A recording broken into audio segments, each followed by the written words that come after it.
ഇപ്പോൾ doctor John Brittas MP telephone ലൈനിൽ ചേരുന്നുണ്ട്. ശ്രീ ബ്രിട്ടാസ്, ഇന്ന് രാജ്യസഭയിൽ കേരളത്തിൻ്റെ ഈ അവസ്ഥയുമായി ബന്ധപ്പെട്ട കാര്യങ്ങൾ അവതരിപ്പിച്ചിരുന്നു. രാജ്യത്താകെ ഉണ്ടായിട്ടുള്ള മണ്ണിടിച്ചിലിൻ്റെ ഉരുൾപൊട്ടലിൻ്റെ 60% കഴിഞ്ഞ വർഷങ്ങളുടെ ഒരു കണക്കെടുത്താൽ അതിൽ ഏറ്റവും അധികം നടന്നിട്ടുള്ള കേരളത്തിലാണ്. പക്ഷേ ആ നിലയിൽ കേരളത്തെ പരിഗണിക്കാനോ ഒരു ദേശീയ ദുരന്തമായി കണ്ട് വേണ്ടത് ചെയ്യാനോ തയ്യാറാകുന്നില്ല എന്നൊരു പ്രശ്നം നമ്മൾ നേരിടുന്നുണ്ട്. ഈ വിഷയം കേരളത്തിലുള്ള MP-മാർ രാജ്യസഭയിലും ലോക്സഭയിലും ഒക്കെ അവതരിപ്പിക്കുന്നതിനനുസരിച്ച് ഇന്നിപ്പോൾ കേന്ദ്ര ആഭ്യന്തരമന്ത്രിയുടെ മറുപടിയൊക്കെ വരുമ്പോൾ ഒരു മനോഭാവത്തിൽ മാറ്റം വരുന്നുണ്ടോ? അതേസമയം തന്നെയാണ് ആഭ്യന്തരമന്ത്രി ഈ കേരളത്തെ സംബന്ധിച്ച് ഈ മുന്നറിയിപ്പുകൾ നൽകിയതുമായി ബന്ധപ്പെട്ട പറഞ്ഞ കാര്യങ്ങളിലെ തെറ്റിദ്ധാരണാജനകമായ വിഷയങ്ങളുള്ളത്. മുഖ്യമന്ത്രി ഇന്ന് വാർത്താ സമ്മേളനത്തിൽ അതാകെയും വിശദീകരിച്ച് തന്നെ റെഡ് അലർട്ട് ഒന്നും തന്നിരുന്നതേയില്ല. മാത്രമല്ല, ഓറഞ്ച് അലർട്ടാണ് ഉണ്ടായിരുന്നത്. ഈ ദുരന്തം സംഭവിച്ചതിന് ശേഷമാണ് ഓറഞ്ച് അലർട്ടിലേക്ക് പോയത്. അത് സെൻട്രൽ വാട്ടർ കമ്മീഷൻ ആവട്ടെ, അതുപോലെ തന്നെ ഏത് ഏജൻസി ആയാലും 3 ഏജൻസിയെക്കുറിച്ചും പറയുകയുണ്ടായി. അപ്പോൾ ഈ കേരളത്തിൽ നിന്നുള്ള ഒരു രാജ്യസഭാംഗം എന്ന നിലയിൽ കേന്ദ്രത്തിൻ്റെ ഇപ്പോഴത്തെ ഒരു സമീപനത്തെക്കുറിച്ച്, ഇതുപോലൊരു വലിയ ദുരന്തത്തിൻ്റെ പശ്ചാത്തലത്തിൽ എന്താണ് ഇപ്പോൾ പറയാനാവുക? ജോൺ ബ്രിട്ടാസ്.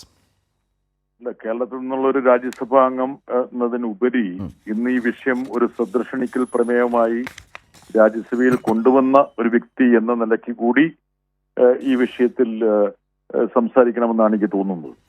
ഈ ശ്രദ്ധക്ഷണിക്കൽ പ്രമേയം രാജ്യസഭാ ചെയർമാൻ അംഗീകരിച്ചപ്പോൾ, അല്ലെങ്കിൽ അതിനോട് അനുകൂലമായിട്ട് സർക്കാർ പ്രതികരിച്ചപ്പോൾ ഞാൻ വിചാരിച്ചത് വളരെ അനുകൂലമായിട്ടുള്ള ഒരു സമീപനമാണ് കേന്ദ്ര സർക്കാരിന്റെ ഭാഗത്തു നിന്നുണ്ടാകുന്നത്. അതല്ലെങ്കിൽ ഇങ്ങനൊരു ശ്രദ്ധക്ഷണിക്കൽ പ്രമേയം അവർ അംഗീകരിക്കേണ്ടതില്ല. എന്താ കാരണം വെച്ചാൽ ഇന്നലെ തന്നെ ചെറിയൊരു ചർച്ച ചെയ്യുമ്പോൾ നടന്നതാണല്ലോ. ആ രീതിയിൽ വേണമെങ്കിൽ അവർക്കത് അംഗീകരിക്കാതിരിക്കാമായിരുന്നു. പക്ഷെ അംഗീകരിച്ചപ്പോൾ അതും പ്രത്യേകിച്ച് അമിത്ഷായെ പോലുള്ള ഒരു വ്യക്തിയുടെ സാന്നിധ്യത്തിൽ ആ ചർച്ച തുടങ്ങി വെക്കാൻ എനിക്ക് കഴിഞ്ഞപ്പോൾ ഞാൻ വിചാരിച്ചത് വളരെ ക്രിയാത്മകമായിട്ടൊരു സമീപനം കേന്ദ്ര സർക്കാരിന്റെ ഭാഗത്തുനിന്ന് ഉണ്ടാകുമെന്നാണ് വിചാരിച്ചിരുന്നത്. പക്ഷേ അദ്ദേഹത്തിന്റെ മറുപടിയിൽ സ്വാഭാവികമായിട്ടും ഒരു രാഷ്ട്രീയത്തിന്റെ അല്ലെങ്കിൽ ഒരു കാലുഷ്യത്തിന്റെ ഭാവമാണ് ഉണ്ടായിരുന്നത്. സംസ്ഥാന ഗവൺമെന്റിനെ കുറ്റപ്പെടുത്താനുള്ള ഒരു വ്യഗ്രത അദ്ദേഹത്തിന്റെ വാക്കുകളിൽ പ്രതിഫലിച്ചിരുന്നു. അദ്ദേഹത്തിന്റെ പ്രസംഗത്തിനിടയിൽ ഞാൻ ഇടപെട്ടിട്ട് അങ്ങ് പറയുന്നത് തെറ്റാണ്, അദ്ദേഹം പറഞ്ഞതുപോലെ ഒരു നടപടിയും കേരള ഗവൺമെന്റ് സ്വീകരിച്ചിട്ടില്ല, അല്ലെങ്കിൽ മുന്നറിയിപ്പുകൾ അവഗണിച്ചു എന്നൊക്കെ പറയുന്നത് വസ്തുതയ്ക്ക് വിരുദ്ധമാണ് എന്ന് ചൂണ്ടിക്കാണിക്കാൻ ശ്രമിച്ചപ്പോൾ അദ്ദേഹം ക്ഷുഭിതനായിട്ടാണ് പെരുമാറിയത്. പിന്നെ അധ്യക്ഷനും സമയം അനുവദിക്കാത്തത് കൊണ്ട് തന്നെ ഇടപെട്ടിട്ട് ആ കാര്യം പറയാൻ പറ്റിയില്ല. നമ്മൾ എഴുന്നേൽക്കുമ്പോൾ സാധാരണഗതിയിൽ മന്ത്രി വഴങ്ങിത്തരികയാണ് ചെയ്യേണ്ടത്, അതും വസ്തുത ബോധ്യപ്പെടുത്താൻ വേണ്ടിയുള്ള നമ്മുടെ ഉദ്യമത്തിൽ. പക്ഷെ അത്തരത്തിലുള്ളൊരു വഴങ്ങിത്തരലിന് അദ്ദേഹം വിധേയനാകാത്തത് കൊണ്ടാണ് ആ സമയത്ത് നമുക്കത് അദ്ദേഹം പറഞ്ഞതിലെ വസ്തുതാപരമായിട്ടുള്ള പെശക് ചൂണ്ടിക്കാണിക്കാൻ പറ്റായിരുന്നു. പക്ഷേ മുഖ്യമന്ത്രി പിന്നീട് വിശദമായിട്ട് പത്രസമ്മേളനത്തിൽ പറഞ്ഞു.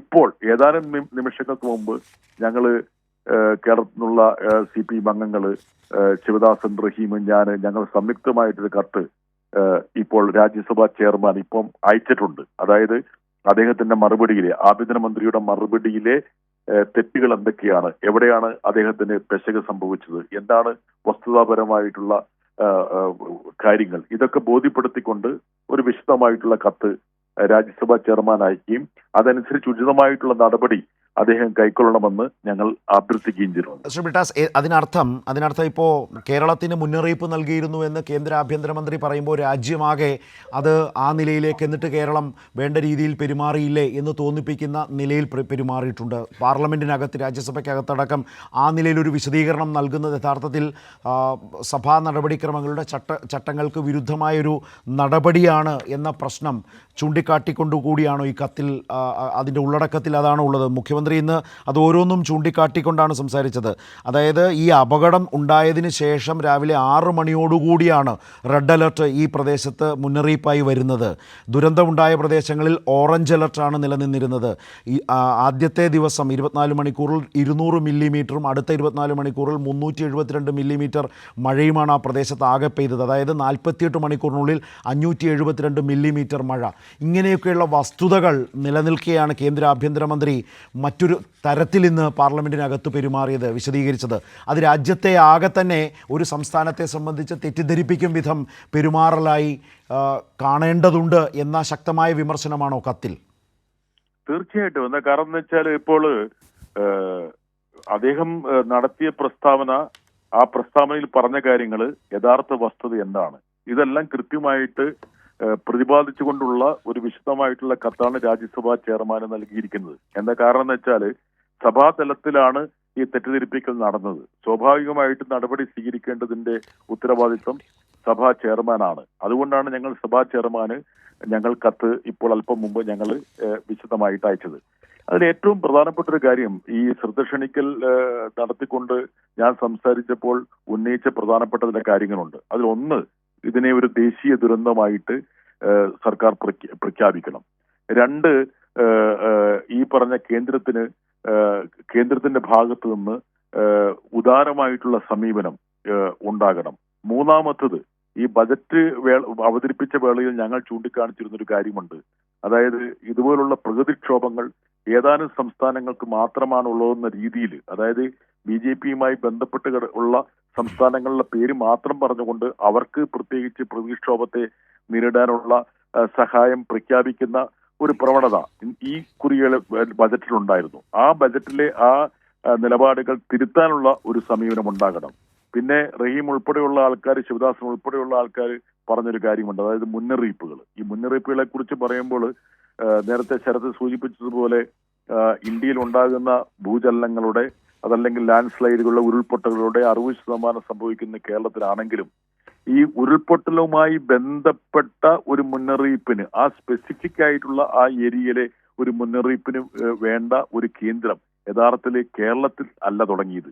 അവർ പരീക്ഷാടിസ്ഥാനത്ത് തുടങ്ങിയിരിക്കുന്നത് അയൽ സംസ്ഥാനമായിട്ടുള്ള തമിഴ്നാട്ടിലാണ്. അപ്പോൾ ആ കാര്യത്തിൽ ഒരു കേരളത്തോട് ഒരു അനുകൂലമായിട്ടുള്ള ഒരു സമീപനമല്ല കേന്ദ്ര സർക്കാർ സ്വീകരിച്ചത്.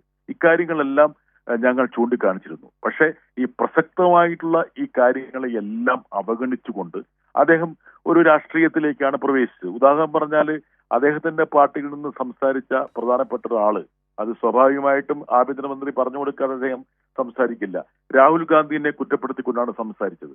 അങ്ങനെയാണ് ഇപ്പോൾ രാഹുൽ ഗാന്ധിനെ വേണം ഞങ്ങൾ കുറ്റപ്പെടുത്താൻ വേണേ. പക്ഷേ ഇവിടേക്കൊരു രാഷ്ട്രീയം കൊണ്ടുവരേണ്ടതില്ല എന്നുള്ളൊരു ധാരണയിലാണ് ഞങ്ങൾ ആ ചർച്ചയിൽ പങ്കെടുത്തത്. ആ ചർച്ച തുടക്കം കുറിച്ച ഒരു MP എന്ന നിലയിൽ ഒരു തരത്തിലുള്ള വിവാദപരമായിട്ടുള്ള അല്ലെങ്കിൽ തർക്കപരമായിട്ടുള്ള ഒരു കാര്യത്തിലേക്ക് പോകാതെ എങ്ങനെയാണ് കേരളത്തെ ഈ ഒരു വലിയൊരു പ്രതിസന്ധിയിൽ നിന്ന് കരകയറ്റുന്നത്, എങ്ങനെയാണ് കേന്ദ്ര ഏജൻസികളും സംസ്ഥാന ഏജൻസികളും കൂടി ഒരുമിച്ച് പ്രവർത്തിക്കേണ്ടത്, എങ്ങനെയാണ് കേന്ദ്രത്തിന്റെ ഒരു ഉദാരമായി ഇപ്പൊ കേരളത്തോട് വേണ്ടത്, എങ്ങനെയാണ് രാജ്യത്തിന്റെ ഒരു ഐക്യദാർഢ്യം ഈ ഒരു വേളയിൽ കേരളത്തോട് വേണ്ടത്, ഇക്കാര്യങ്ങളെ കുറിച്ചാണ് പരാമർശിക്കുകയും അതുപോലെ തന്നെ മുൻകാലങ്ങളിൽ കേന്ദ്രത്തിന്റെ ഭാഗത്തുനിന്നുണ്ടായിട്ടുള്ള നിഷേധാത്മകമായിട്ടുള്ള സമീപനങ്ങൾ തിരുത്തേണ്ടതിന്റെ ഒരു ആവശ്യകതയെ കൂടി അടിവരയിട്ടുകൊണ്ടാണ് സംസാരിച്ചത്. പക്ഷെ അതൊന്നും അദ്ദേഹം ഉൾക്കൊള്ളാതെ അദ്ദേഹത്തിന് പറയേണ്ട ചില കാര്യങ്ങൾ, അതിൽ ഒരു രാഷ്ട്രീയത്തിന്റെ ഒരു പ്രത്യേക പ്രതലം അദ്ദേഹം സൃഷ്ടിച്ചുകൊണ്ട് ആണ് സംസാരിച്ചത്. ആ ഒരു സംസാരിച്ചത് ദൗർഭാഗ്യകരമായി പോയി. ഈ ഒരു വേളയിൽ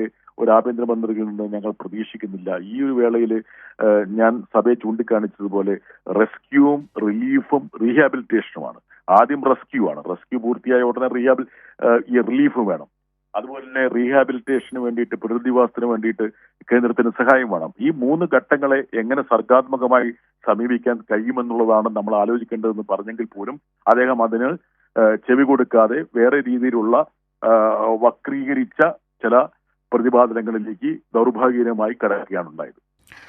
നന്ദി ഡോക്ടർ ജോൺ ബ്രിട്ടാസ്. ഇന്ന് ശ്രദ്ധ ക്ഷണിക്കലിലൂടെ രാജ്യസഭയിൽ കേരളത്തിൻ്റെ ഈ പ്രശ്നം, ഈ ദുരന്തത്തെ, വയനാട്ടിലെ ദുരന്തത്തെ അവതരിപ്പിച്ച് അതൊരു ദേശീയ ദുരന്തമായി പ്രഖ്യാപിക്കണം എന്നതടക്കം ചൂണ്ടിക്കാട്ടിക്കൊണ്ട്, അതുപോലെ തന്നെ രാജ്യത്ത് കഴിഞ്ഞൊരു 7 വർഷക്കാലത്തെ കണക്കെടുത്താൽ ഉണ്ടായിട്ടുള്ള മണ്ണിടിച്ചിലിൻ്റെയും ഉരുൾപൊട്ടലിൻ്റെയും ആകെ സംഭവിച്ചിട്ടുള്ളതിൻ്റെ 60% കേരളത്തിലാണ് എന്നുള്ളതടക്കമുള്ള വിവരങ്ങൾ പാർലമെൻറ്റിൽ, രാജ്യസഭയിൽ അവതരിപ്പിച്ചുകൊണ്ട് കേന്ദ്രത്തിൻ്റെ അടിയന്തര ഇടപെടൽ, ദേശീയ ദുരന്തമായി ഇതിനെ കാണണം, സാമ്പത്തിക സഹായം നൽകേണ്ടതുണ്ട്, ഇതെല്ലാം മുന്നോട്ട് വെച്ച് സംസാരിച്ച ഒരു സാഹചര്യം. അവിടെ കേന്ദ്ര ആഭ്യന്തരമന്ത്രി ഏറ്റവും അധികം തെറ്റിദ്ധരിപ്പിക്കുന്ന മറുപടി നൽകിയതിനെക്കുറിച്ചുമൊക്കെയാണ് ഇപ്പോൾ ഡോക്ടർ ജോൺ ബ്രിട്ടാസ് MP സംസാരിച്ചത്. അതിൽ അദ്ദേഹം പറഞ്ഞൊരു പ്രധാനപ്പെട്ട കാര്യം, ഇന്ന് രാജ്യസഭയിലടക്കം കേന്ദ്ര ആഭ്യന്തരമന്ത്രി അമിത്ഷാ നൽകിയ മറുപടിയിലെ പിശകുകൾ, തെറ്റിദ്ധാരണാജനകമായ കാര്യങ്ങൾ, വാസ്തവവിരുദ്ധമായ കാര്യങ്ങൾ, ഇതോരോന്നും ചൂണ്ടിക്കാട്ടി രാജ്യസഭാ അധ്യക്ഷന് ഇതുമായി ബന്ധപ്പെട്ട് ഇപ്പോൾ ജോൺ ബ്രിട്ടാസ് MP-യും അതുപോലെ ഡോക്ടർ ശിവദാസനും അതുപോലെ തന്നെ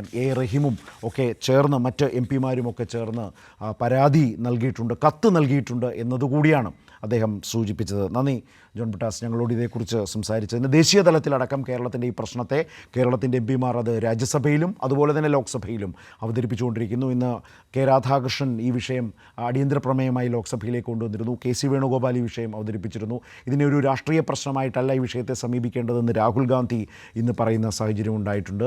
അപ്പോൾ ഇതെല്ലാം അടങ്ങുന്ന ദേശീയ തലത്തിൽ കേരളത്തിൻ്റെ ഈ പൊതുപ്രശ്നത്തെ, ഈ വിഷമകരമായ സാഹചര്യത്തെ എങ്ങനെയാണ് നമ്മുടെ പാർലമെൻറ്റ് അംഗങ്ങൾ അവതരിപ്പിച്ചുകൊണ്ടിരിക്കുന്നത് എന്നതുകൂടിയാണ് ജോൺ ബ്രിട്ടാസിൻ്റെ വാക്കുകളിലൂടെ നമ്മൾ കേട്ടത്.